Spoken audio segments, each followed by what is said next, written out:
Administrators even sent out a notice to students if they dress up as a clown, then frighten people, they could be disciplined by the university or even charged with a crime. Now, we've seen a lot of damage, but here in Proctor, it took us a moment to comprehend that this driveway that I'm walking on used to be over there. What do you have to say for yourself? I made a mistake. I'm sorry. At first glance, it almost looks like these trees are blooming, but it's not spring. It's insulation scattered by the storm. There's still a lot of spots like this. It feels like trying to walk on a hockey rink. Pretty good crowd here as things wind down for the night. The family and their helpers are hoping lots of people show up Friday night, their final night. After that, it's wait till next year. Jim, we watched that rescue along with Brian Smith's family. Firefighters pulled him out of his vehicle and got him up a steep and slippery hill. This morning, Smith had disappeared on his way home from work. A dramatic rescue along Interstate 81 South near West Hazleton. Firefighters used ropes to pull an injured driver up a steep hill. Troopers say 12 hours earlier, Brian Smith's SUV slid off the icy highway. His family had no idea where he was. Oh my God, there's no words. There's no words to explain how relieved I am that we found him. Friends and relatives had been trying to find the man from Warrior Run all day long. His whole family, his sisters, his brothers, his girlfriend, everybody was out looking for him. And we looked for hours. State troopers have been searching along I-81 for hours when one officer noticed the SUV had tumbled off the embankment. And while walking along the interstate, I just happened to notice faint tracks. Looked over the embankment and there was the vehicle. The trooper says when he finally reached Smith, the driver was in remarkably good condition after so many hours in the cold. What did he say? He was just happy to see me, he said. He was happy to see my flashlight. Troopers explain they were able to find the missing man by pinging his cell phone and believe the device saved his life. But Smith's family credits the people they say refused to stop searching. They just lost their sister a couple months ago to cancer, and we weren't about to lose another one.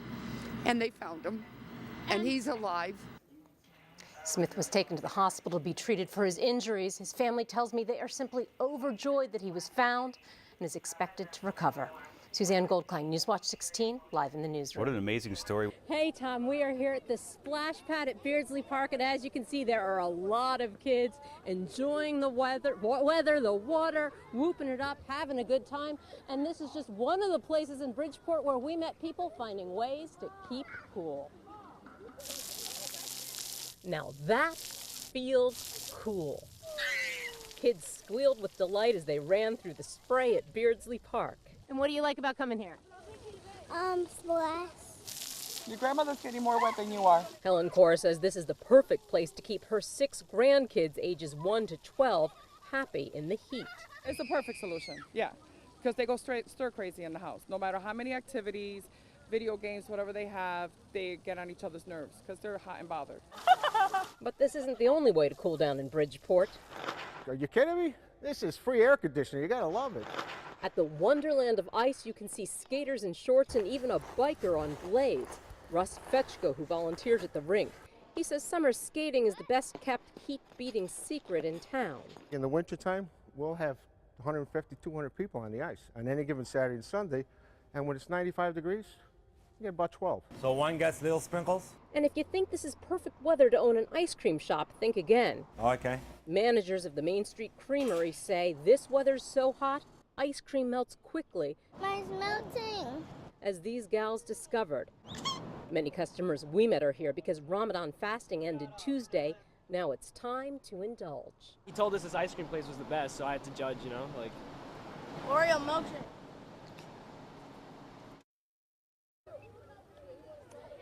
Here is an interesting note. This splash pad was designed so that people in wheelchairs could use it, so everyone can come out and enjoy.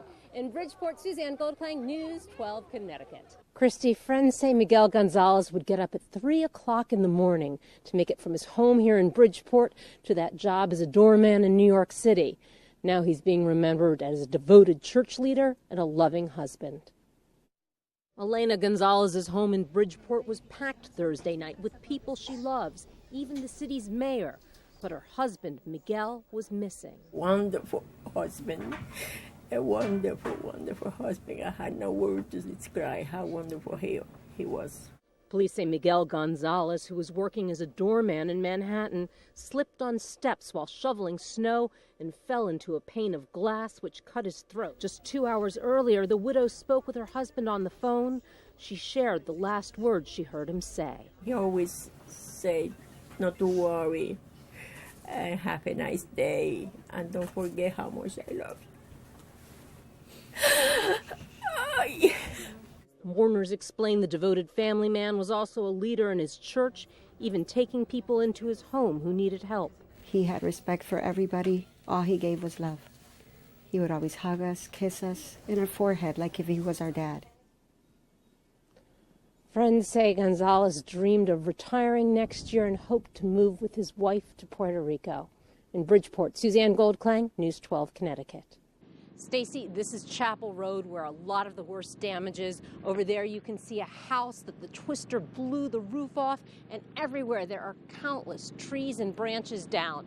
The National Weather Service categorized this as an EF2 tornado. Families here are getting help from the Red Cross, dealing with insurance, and giving thanks they survived. The roof is gone and the chimney sits in shambles at the home Charlie Salvo built with his own 2 hands. A lot of memories.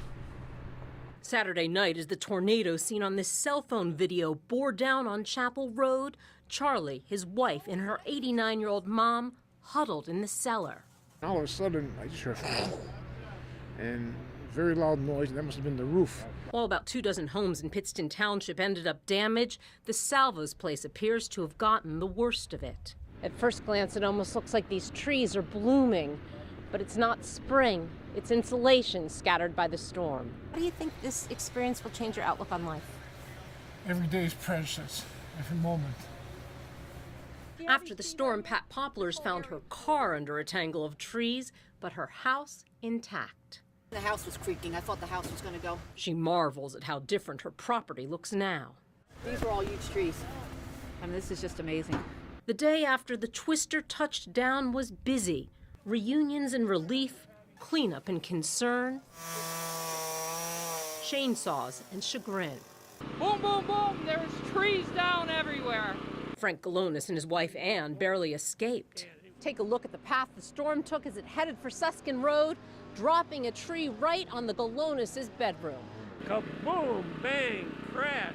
Luzerne County officials could be seen taking pictures of the aftermath. From the sky, Access Aerial's drone shows a forest fallen. This couple huddled by a candle, waiting for power and water. Let me tell you something. That is vicious. Stacy, earlier today there were utility crews here trying to get the power back on. We're going to toss it over to Clay Lepard, who is in Bear Creek Township, another area that was hit hard by the storm. Clay.